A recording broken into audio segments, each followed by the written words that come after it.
So anyway, I had kind of an unusual way of getting into the disability community. That is Agnew State Hospital. My family worked at Agnew's for 3 generations as psych nurses. I actually grew up on the grounds of the institution. It used to be common that workers had their families there. I thought everybody lived in a state hospital. I was shocked. I was shocked when I figured out that's not true. Here, and we're going to, and this is actually going to be relevant to what we're going to talk about, because things have changed a lot in the last 50 years. And I know for myself here, there's things going on I would never have dreamed of. Going back to this, we'll get back to Jeremy in a minute. This is my family. This is my father, who was a psych nurse for 35 years. This is my grandfather, who was the equivalent of a psych nurse for 25 years. This is me, believe it or not, here. I was a psych tech for 17 years. That little feller down there, he's about 40 years old, and he did not become a psych nurse. He did not follow the family. But the thing about it is, part of this is, I think for many folks working in the disability community and doing this kind of work, it's usually because of a passion. So, we heard about Ellen and Steve and all that. That's how I got into this here.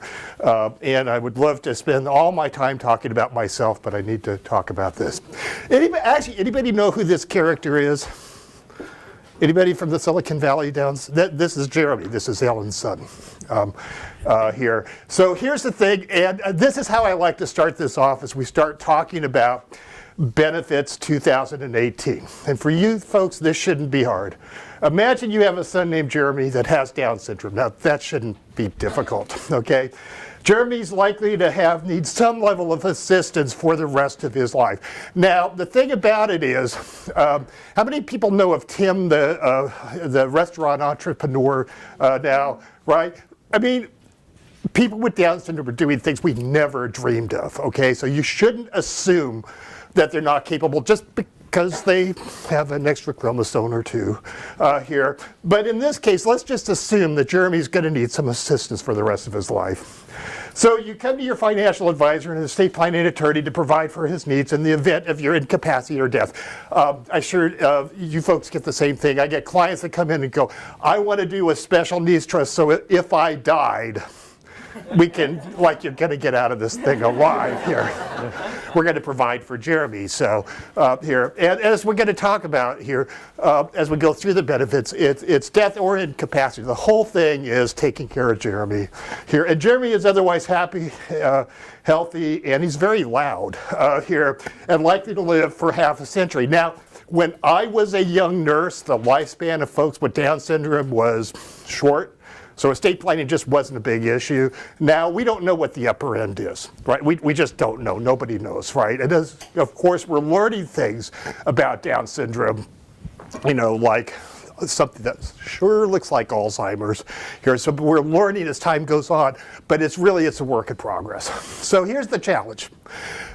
I'm going to go through benefits 2018, okay? And so let's say you come to either me or Ellen and you go, I want to get one of these special needs trust things done here so that I can preserve my kids' public benefits, okay?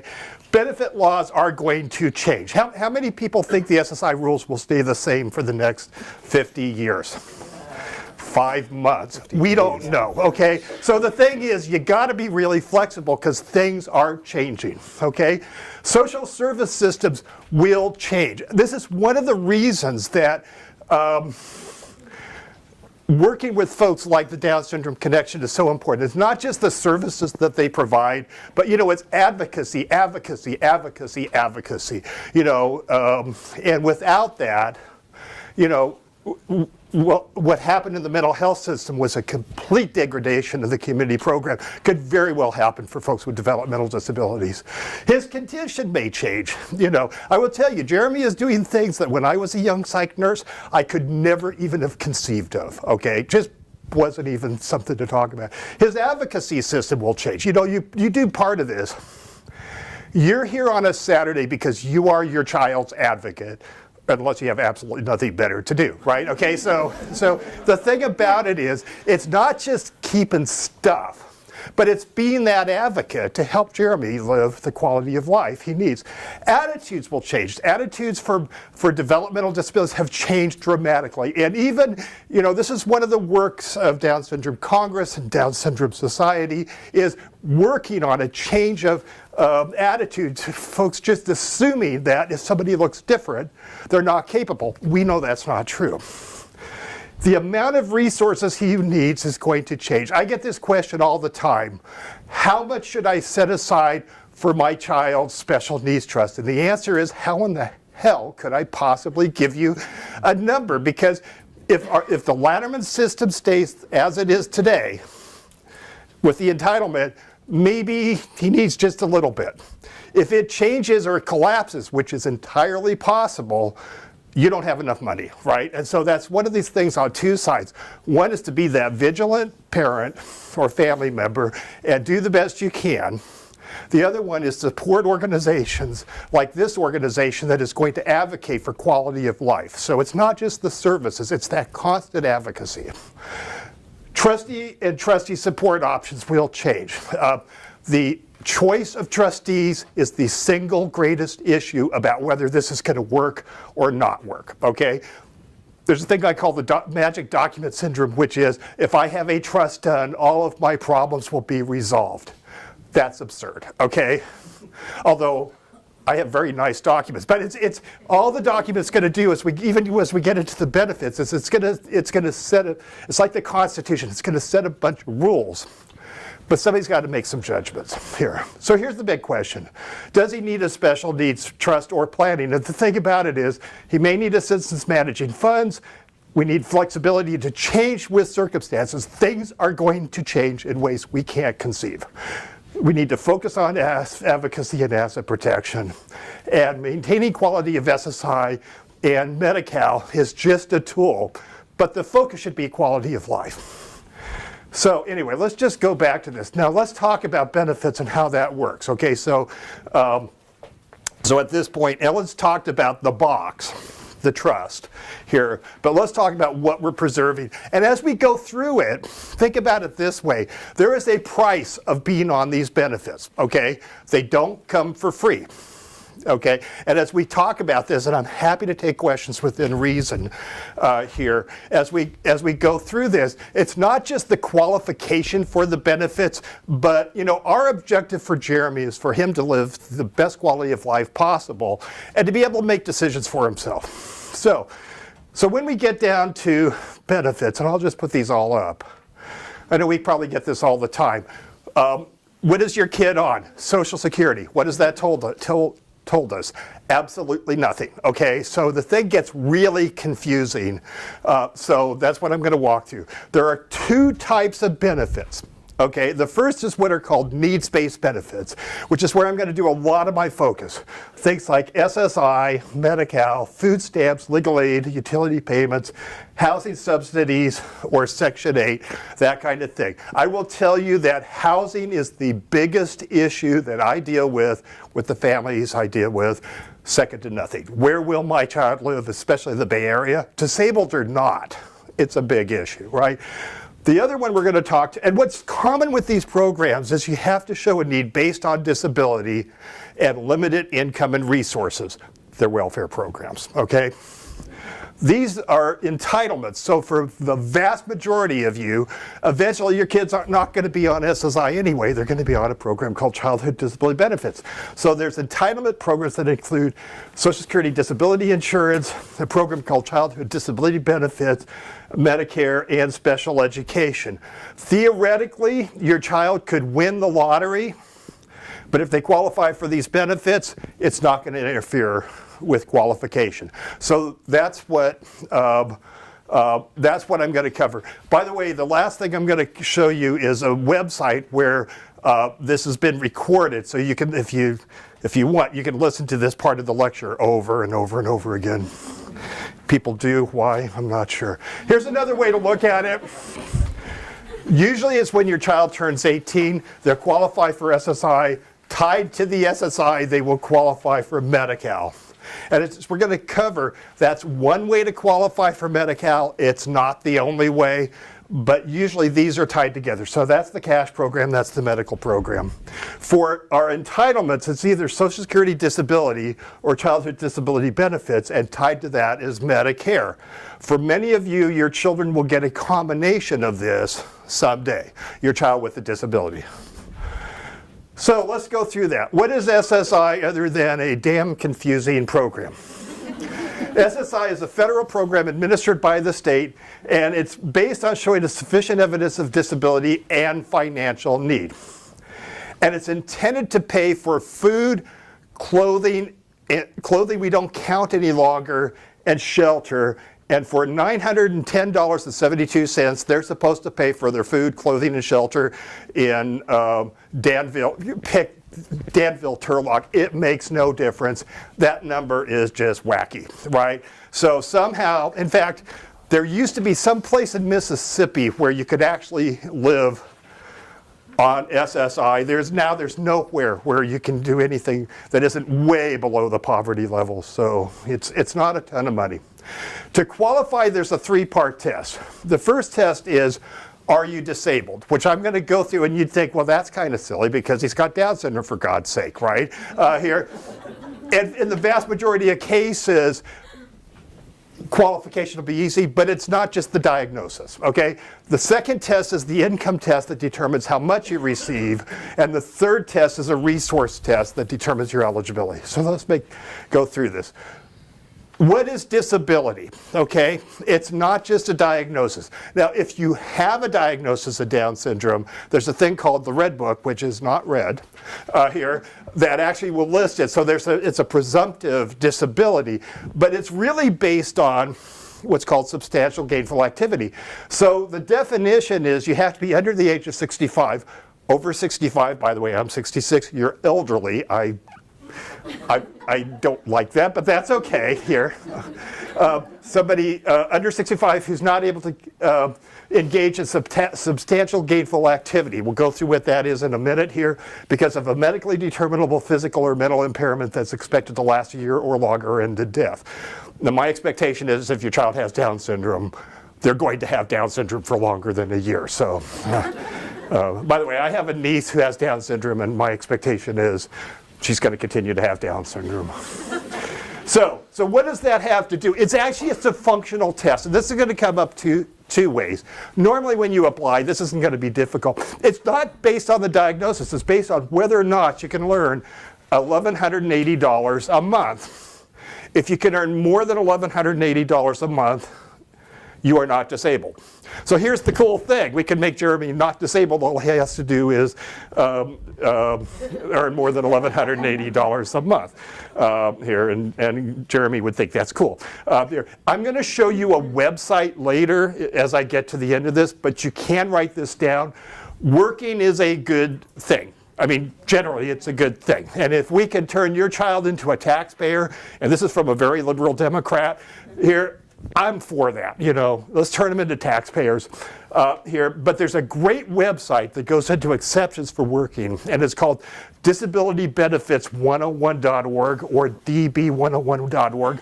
I'm told I'll be able to send these links through Down syndrome connection, so I'll see that you get these links.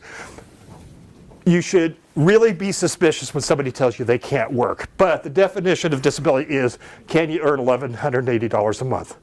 If you're blind, it's a larger number. Why do you think it's a larger number? Don't use common sense. They had better lobbyists when these laws went through than the rest of us. That's why. Pure and simple. Okay. So as we get into this, and if I lose you here, the rest of this is going to make no sense whatsoever, okay? So this is whether we're dealing with somebody with the trust, without a trust, whatever. There are three kinds of income we're dealing with here. The first one is unearned income, okay? So unearned income is for somebody on SSI. If you give them cash, Their benefits are reduced dollar for dollar after the first $20. So we go back to Erica, my niece. You know, let's say I didn't want to deal with these silly special needs trusts, and here's what I want to do. I'm going to go down to my financial advisor, and I know he wouldn't do this here, but I'm going to buy one of these annuity things so I can give just a ton of money to the insurance company, and they're going to write her a check for $100 a month, no trust necessary, ever so cool. Here's the problem. They won't count the first $20, but they'll reduce their benefits by $80 a month. Now, and this goes back to the price of being on public benefits, because we work so hard to teach our children, our loved ones, to be independent. And then we set up trusts to make sure they can't get their grubby little hands on this money, because it's going to reduce their benefits dollar for dollar. This is as we start talking about how to get around this. This is where ABLE becomes a really cool tool tied to a special needs trust. The other one is earned income. So as I like to say, if you ever go to Babylon, New York, and you see this very crabby looking young lady out greeting you at Target as a greeter with Down syndrome, that's probably my niece here. And it's not that she's crabby, she's from New York, and they're all that way. Okay, so she breaks the old stereotype of the happy, jolly, you know, because she will tell you to screw off, but she's in New York, you know. So if you earn it, you lose $1 for every $2 you earn after the first $65. So if she earns $265, her benefits would be reduced by $100. Once again, if you want to go beyond that, you go to db101.org. Once again, working is a good thing. What's she going to do? Sit home and watch Ellen all day? I mean, the girl needs a job. Okay, here's the most perplexing, okay, which is in-kind support and maintenance, okay? And some of you may run through this, and I'm going to go through a use of the ABLE Act that should, for some of you, you will save $3,000 a year if you do what I tell you to do. The only problem is I haven't figured out a way to bill for it, but I'll share that with you. So here's how it goes, and I kind of like to frame it this way. My family's from the South, Southern American, right? And my family had a very, especially my father and grandfather, had a very Southern attitude about young men when they turn 18, that they should not live in their father's house without paying rent. Now, daughters can stay till the second divorce, but that's just how it rolls. So let's say, unlike my father, you say to your child, you live in my house and you eat my food, and I'm not going to charge you rent. Here's what happens. They reduce the benefits by $270. Why? Because SSI is 1/3 for food, 1/3 for shelter, we don't count any longer, and 1/3 for shelter. Food, clothing, shelter, whatever. One of them we don't count. Okay, so the concept is, if you're supporting the child, or if they're not paying your fair market rent, or they're not paying their household share, they're going to reduce the benefits dollar for dollar, capped at 1/3 of the federal part of the SSI plus $20 to confuse us all. It makes no sense.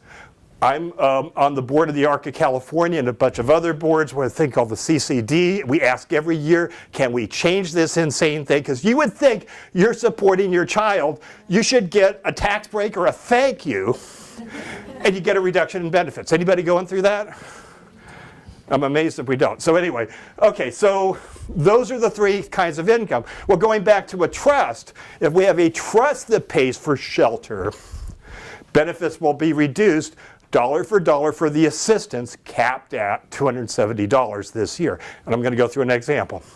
So in-kind support and maintenance is food and shelter. They don't count clothing any longer, which the value of the food and shelter you provide for them reduces their benefits dollar for dollar, capped at 1/3 of the federal part of the SSI. Okay? And that's what's called the presumed maximum value. So it changes every year, and this year we got a round number, so that was cool. Okay, so anyway, in some cases, paying the $270 or taking the reduction is just a minor price to pay, because you know, you hear all the time that you can't use a special needs trust for food and shelter. What do we want to provide for our kids? Food and shelter. I mean, it'd be insane. And there are trusts that say, under no circumstances can you use it for food and shelter. That's just insane. I mean, where are they going to go? Right? And I will tell you, and this comes back to constant advocacy, okay, is that we cannot count on the services that are being provided to be there for the rest of your kid's life. If you are a residential provider, God bless you, and you must be insane, okay? Because you're not making money here, you're doing it out of love here, and we need that constant advocacy to keep it going. So we go back to this. They may be in a great placement. Can we guarantee that placement will be there for the rest of your child's life? And the answer is no. Okay, so sometimes the trust is kind of a safety mechanism. You go back to how much do we need? If the Lanterman system continues and let's say Jeremy has a right to appropriate residential situation, then maybe what he needs is a little bit. Let's say what happened in Colorado where the entire system collapsed. You couldn't possibly put enough money in this trust here to provide the same qualities there. And that's always the balance, is trying to do the best you can to save, but constantly advocating. So, what is food and shelter? And we'll just go through this real quick. This is kind of a normal thing, and I'm going to show you a link to a bunch of videos where you can go over this and over this and over this. But it's food, mortgage payments, that kind of thing. So if you're paying those, it'll reduce the benefits. What's not on this list? Internet, telephone. Well, those are the important ones, right? And improvements to the house, you know, that kind of thing. So a lot of times when we're playing around with this, we're looking at, is it possible, going back to Jeremy, could he pay that out of his $890 or $910.17? Maybe he can, maybe he can't. And so we're always studying different ways of being able to help with that. So here's an example. Let's say Jane is getting the full SSI of 910, okay? She asked Bob, her trustee, to have the special needs trust pay her rent of $1,200 a month, okay? So she gets an apartment. I don't know where that would be, in the back reaches of Clayton, or I don't know, which is a very fine place here, but anyway. Probably not even Clayton. I don't know if you would find a place like that. So, but here's the thing that happens. She's going to have a real hard time paying $1,200 a month on 910. Only the federal government can do that here. And so in this case, the trustee's going to pay it. She knows she's going to take the reduction in benefits, but you know, having a decent place to live certainly is important. Jane receives, let's say in this case, let's say Jane instead, and we're going to go through how this would happen, gets $830 in Social Security disability insurance, an entitlement, and $100.72 here in SSI. And as we'll do some math later and show how that could happen. If Bob pays the special needs trust rent, the same thing, then what's going to happen is the SSDI, because it's an entitlement, won't change, but she'll lose the $100.72. And by the way, she'll still keep her Medi-Cal. Well, that's not as bad.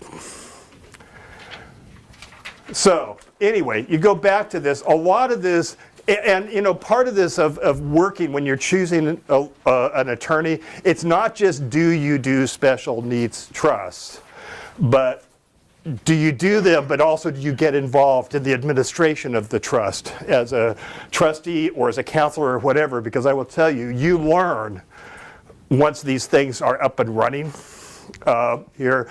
So really part of it is not just drafting, because quite frankly, every attorney that has a software program has a button that says special needs trust, okay? They can all press the button. Do they know what they're doing? Not necessarily. So that would be something where I would suggest you use somebody like Ellen or I who have experience, not just in drafting, but actually what do you do with this silly thing? So once again, we go back to just regular income, is that it's, oh no, we're getting to resources. So we go back to this. First rule is, are you disabled? Relatively simple for this group. Second rule is income determines how much you receive. And the third rule is resources. This was set in 1989, okay, by the most conservative numbers.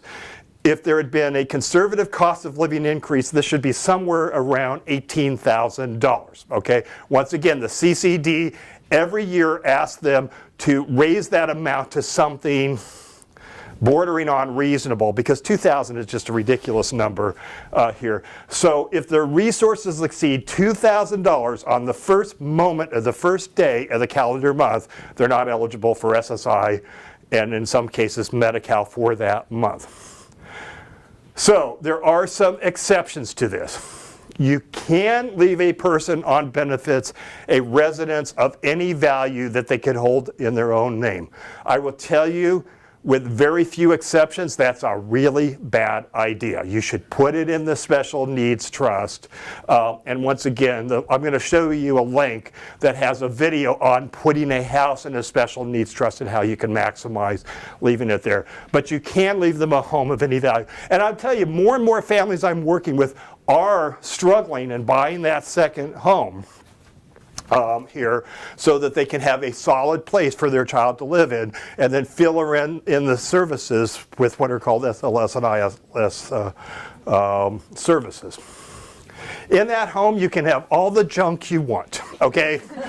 You can have all sorts of big screen TVs, and you can even give them clothing here. So up until 2005, if you gave your kid a sweater, they were supposed to turn themselves in here to Social Security. Now you can actually give them sweaters. That's cool. But you can't hold things for their intrinsic value. So I had somebody who owned $30,000 of bobblehead dolls, although one was a Barry Bonds doll, so now it's probably worth less here. But you know, you can't have $30,000 of bobblehead dolls. That's not going to fly, okay? You can have one automobile of any value. There's no limit. You can own any item related to the disability. That just kind of makes sense. Insurance, and we're talking about insurance that the person with the disability owns, not what the parents own. The insurance industry just loves you people here, and there's a lot of folks, and we all work with insurance, and insurance is neither good nor is it bad. It's a tool, although it can be used in a bad way if you've got people that aren't looking at the situation. But a person with a disability can own a life insurance policy with a cash surrender value of no more than $1,500. Would you be able to put that together? These numbers are out of whack. That number's a little out of whack. They can own any amount of term insurance because it has no value until you pass away. And they haven't listened to Steve's talk about viatical settlements too, and let's not teach them, okay? So anyway, that's what they can own. They can own, they are to live in poverty their entire life, but they can die in dignity. They can own a burial plot in their own name or a crypt of any value, but they can only set aside $1,500 of their own money to get into the plot, which, if you've checked the market, that'll get you about a third of the way there on the, I mean, those numbers are out of whack. So here's the thing that comes up as we kind of chug through this. One way, and not the only way, to get Medi-Cal is if you maintain at least $1 of SSI, you get to keep your Medi-Cal, okay? And going back to the theme of these programs come with a price, the SSI obviously has a cash value, but the most valuable part of this is usually the Medi-Cal. Okay, that's going to pay for the IHSS and all the other stuff. Now, for some folks in this room, the idea of your child giving up Medi-Cal is unthinkable. For some of you, it doesn't really matter, and it really depends on the situation. So many of us work with consultants. I work with one where sometimes I had somebody who was about to spend about $10,000 to preserve what I thought was about $3,000 worth of benefits and go. And I would gladly cash the check, but it just didn't seem like the right thing to do. So I hired a consultant who actually confirmed this, that sometimes, you know, people will jump through crazy hoops to preserve benefits they're not using. Sometimes people will give up benefits not realizing how important they are. So this is where having folks that can help you is important. So what's Medi-Cal, which is Medicaid in other states? We just have to call it different. Medi-Cal is a federally funded program. It's administered by the states. It's intended to pay for inpatient services, outpatient services, home health, physician services, that kind of thing. It also covers in-home support services. It also, a lot of times, the regional center really wants you to have them on Medi-Cal because that also increases the amount of money that is that the regional center has. We all have a love-hate relationship with the regional center. Even the workers have a love-hate relationship, and they're a very necessary group. And the more money we can get to our regional center, the better. So we can come back and poach them and get as much as we can for our loved ones. So we really have to support our regional centers. Okay, let's swap over now to jump over to the first entitlement. Okay, Social Security Disability Insurance is a national program for injured workers. So this would be one of those things if, God forbid, and drive safely, you're in an accident, and if you were to become disabled.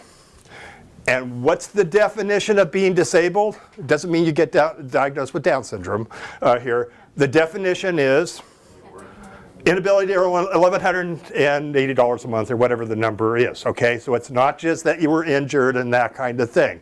Same definition. It's exactly the same definition for all these programs. The only difference with SSDI is you have to have so many quarters in to get that rolling.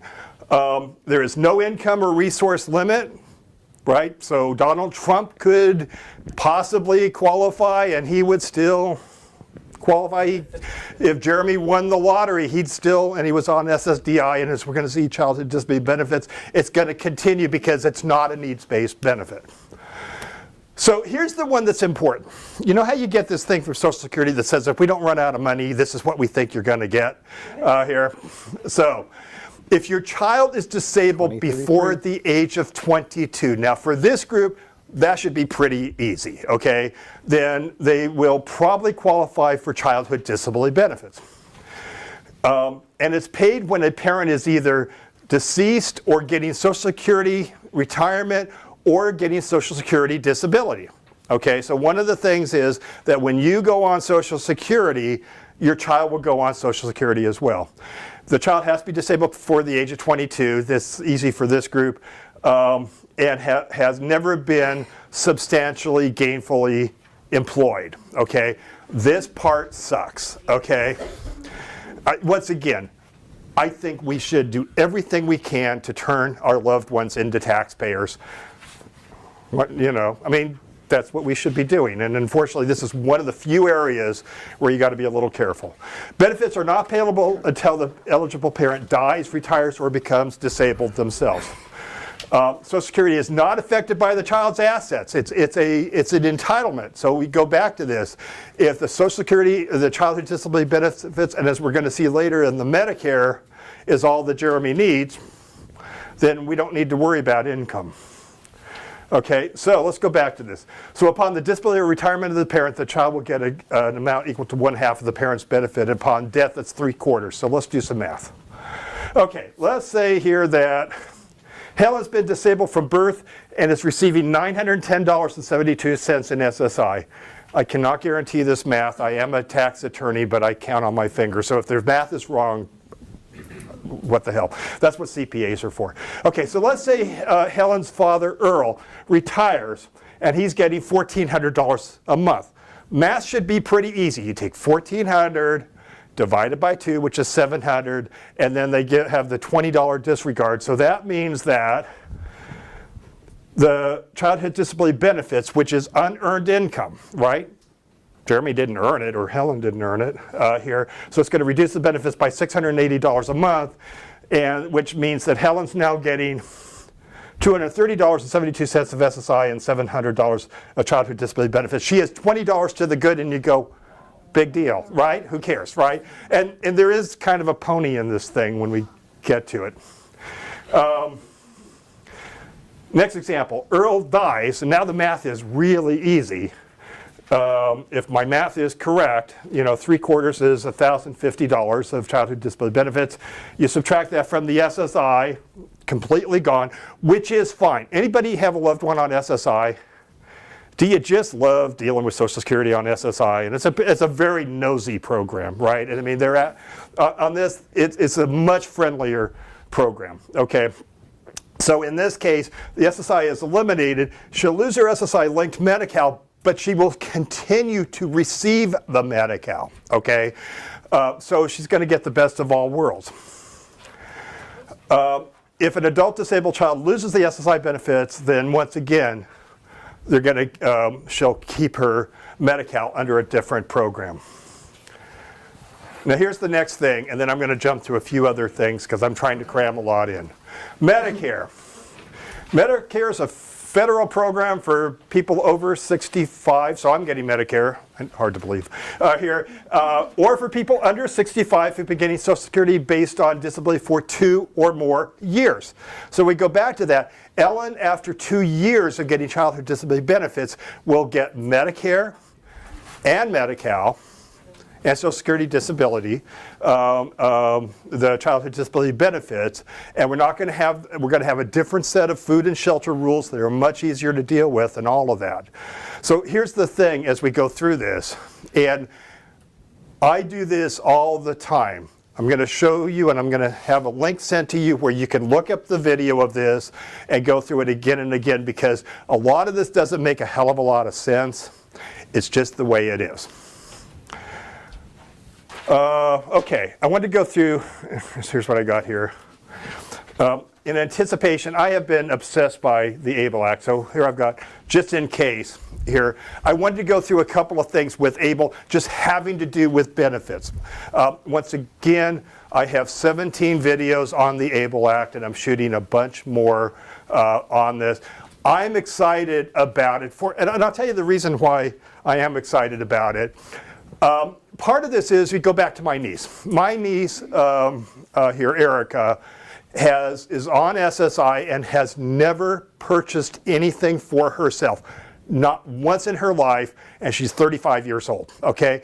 And so I know when I was a nurse, I used to spend a tremendous amount of time teaching my patients how to make change for $1, and now we put these trusts together to make sure they can't get their hands on the dollar, so what's the point, right? And the goal is not for Erica or Jeremy to be dependent on the trust. In fact, we want to use this as a vehicle for him to learn independence, but how are you going to learn to manage money if you never manage money, right? And by the way, when she was one of the first people to get a stable card, the Ohio program, and the first thing she did is go out and buy some incredibly inappropriate stuff, okay? But anybody do that? And if my wife were in the audience, she'd go, yes, you do that all the time. I mean, how are we going to learn?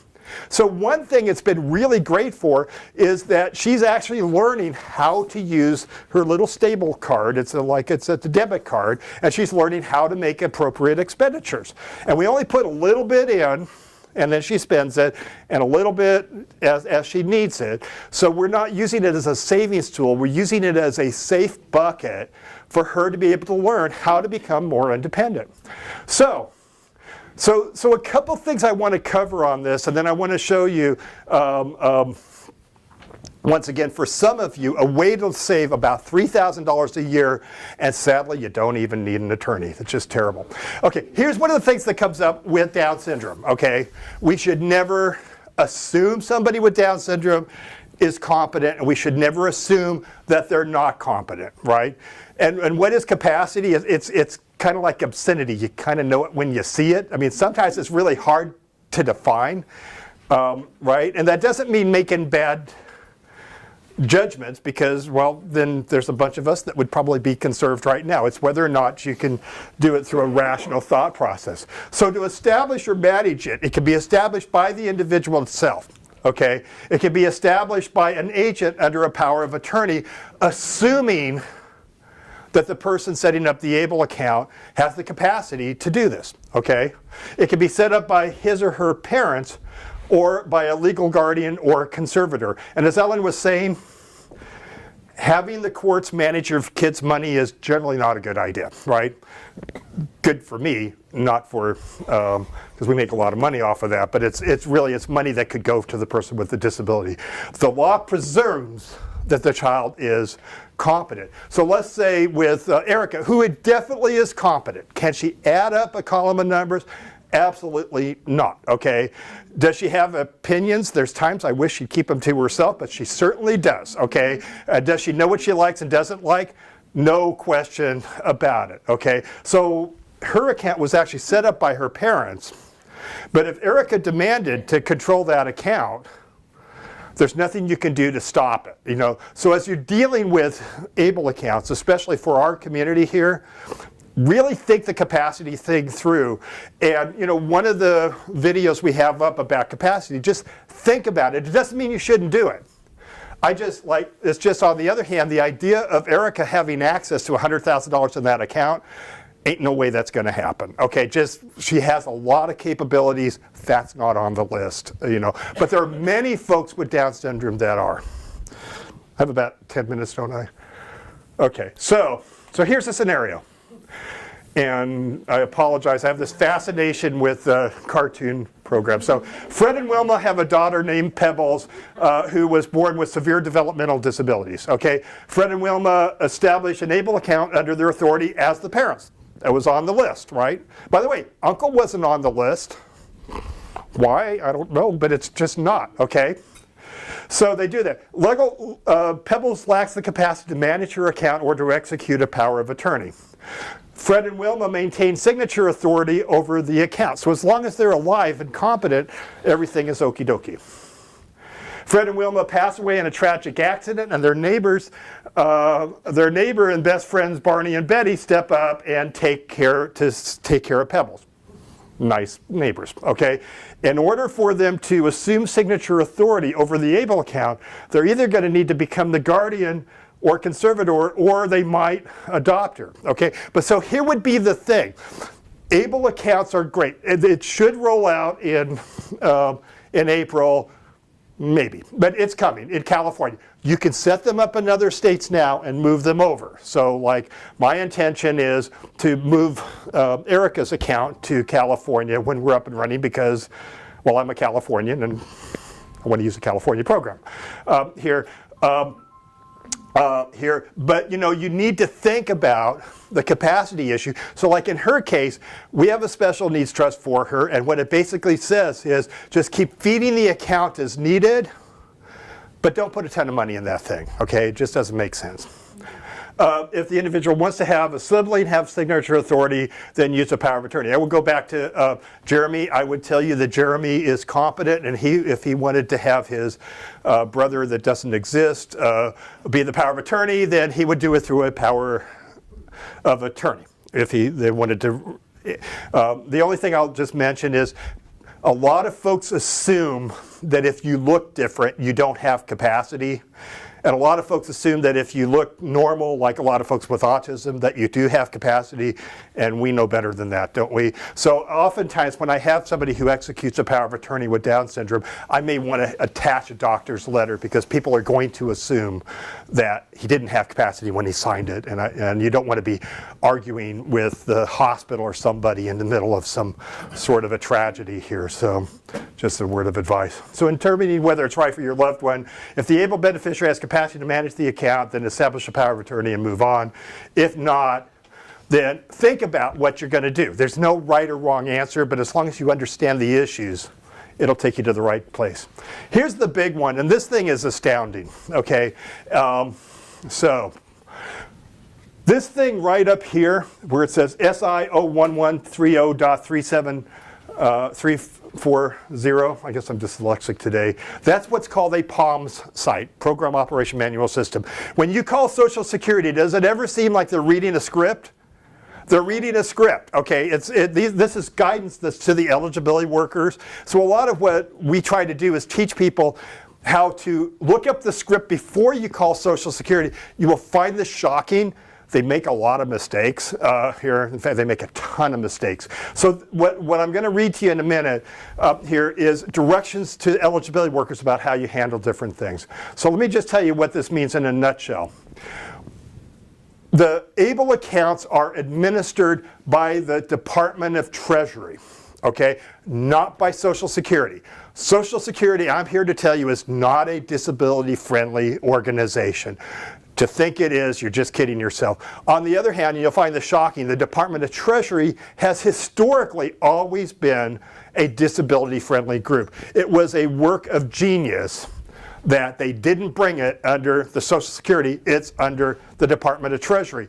What happened with, and I work on policy here with a group called the Special Needs Alliance, and I'm on a special committee that actually helped develop these rules with Social Security here, or at least advise on it, is that what they decided here was that this is not Social Security's problem, and they're directing their workers with one silly exception to that the ABLE account is not their problem, and you're not to count the income no matter what you use it for, whether you use it for housing or you use it for other things, or if you use it for something naughty, it's not Social Security's problem, it's the Department of Treasury's problem.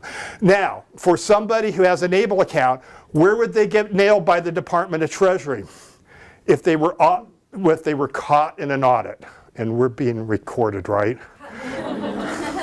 I would never tell you not to follow the rules as an attorney, but why you would, I have no idea. Okay, because if somebody were audited, the penalty is so minuscule, and what are the odds, especially with the changes in the tax law, what are the odds that your kid's going to get audited? It's like, well, it can't be zero. It's got to be a little higher than zero. It's very small. Okay, so we go back to this. When we're talking about housing, if the person with the disability, let's say go back to Jeremy, if Jeremy with the, let's say he's on SSI with the $910.72 is unable, and by the way, he lives in Palo Alto, he is unable to pay his fair market share here in Palo Alto. It's just not possible. And these are the things that they count if it's paid by somebody else. But here's the thing. With an ABLE account, who owns the account? Jeremy owns the account, right? So here's the thing that comes up, and this is what I call a little help from my friends. So let's say Belinda's been disabled from birth and gets $910.17 a month in SSI.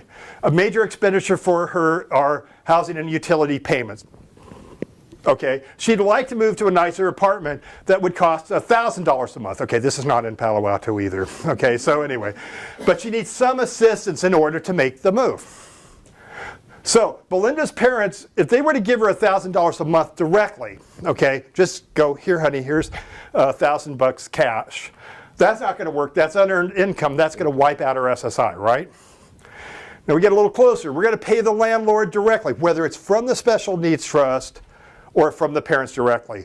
And in a way, the Special Needs Trust, and Ellen kind of, talked about this, it's your alter ego, right? So it carries forward what you were doing while you were alive, but it allows you to continue doing it after you pass away, or we say when your trust matures here, or if you lost capacity, right, to make sure that Jeremy gets the stuff he needs. So if you pay the landlord directly, we're going to take a $270 reduction. Well, that's a little better. Here's the one. Let's say instead they were to put the $1,000 in an ABLE account, and in turn, either Belinda or it could be the parents, if they have signature authority, if they pay the landlord directly, here, there's no reduction in the SSI. Isn't that cool? So here's the thing with it. So I gave a talk about this a while back, and somebody said, well, I've got a somewhat different situation, Mr. Dale, here. I have this situation that if your child is living in your house, and let's say there's 4 people in the house, what they do is they count up those 10 things, those 10 items we went through, and they divide them by the number of people in the house. So let's say, to make the math easy, it's $1,000 a month. Okay, so what was going on is obviously their child couldn't pay the fair share of the household items because you just couldn't do it with the amount of money you got. So I said, try this. Charge your daughter, or put $1,000 a month in the ABLE account. Take that money, turn around and pay yourself the rent for that month, and then put that $1,000 right back in that ABLE account and do it again. So we got the same $1,000 going round and round and round. Like my wife says, we're laundering money. Yes, we are, right out in the open, right? So she goes down to Social Security. Social Security goes, you can't do that. And anybody who wants to try it, if you email me, I'll send you a copy of the prompts, because you need to take a piece of paper that you probably couldn't, it's very hard to understand, and I do this for a living. You just give them this long piece of paper that basically says, you don't count this. And what happened was she was originally denied, and then they came back 3 weeks later and said, oh, you can do it. So it really does work. Well, where does this come into, like with special needs trusts? And this is one of these things where there's a good chance that everything I taught you will have no meaning whatsoever in 5 years. They could change the rules tomorrow. We don't know what the rules are. That's why you need practitioners, you need trustees, and all that can keep up with this whole change. And we can expect tons of change. Maybe some of it will be good. I kind of work as a pessimist, which kind of works for me, but hopefully, things get better. Some things are going to change here with this, is that this is a new way of, with an ABLE account tied to a special needs trust, where, for instance, you could use it for ISM issues. You could use it as one of the good things in case that, as far as people are concerned, is that with the special needs trust, it's a form of a spendthrift trust where the trustee has absolute discretion and the beneficiary has none. Now, in some situations, maybe that's the objective, okay?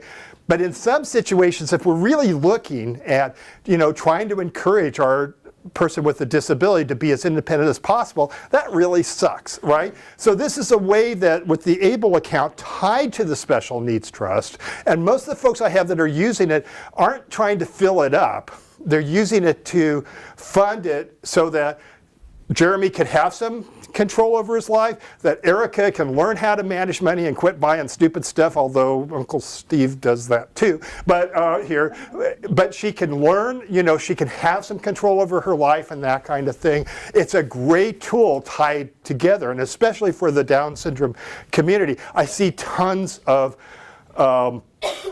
benefit from it. It also cracks that whole thing that a lot of folks that work keep going over that $2,000 resource limit. So now they can actually go to something like $37,000 here if they're working, and so that's good too. I think I've got a few minutes. Let me show you one thing, and I'll take your question while we're doing this. So like 24 videos on the ABLE Act. If you just can't get enough, there it is, okay? Here, but that's how it rolls, and that's why advocacy is so important. Anyway, in the few minutes I have, and then I go to questions, if you're interested in getting on the mailing list, and I'll make sure that you get the links, although I'm going to send the links to the Down Syndrome Connections folks, and we'll make sure you have it. There is these are some of the videos, and we are adding more, but these are the videos on the ABLE Act. I'm actually here as the trustee of the Golden State Pool Trust, for which I didn't discuss it at all here, but that's materials because I got them. And then there's something here that lists our workshops. With that, I am done. Okay, great. Ooh.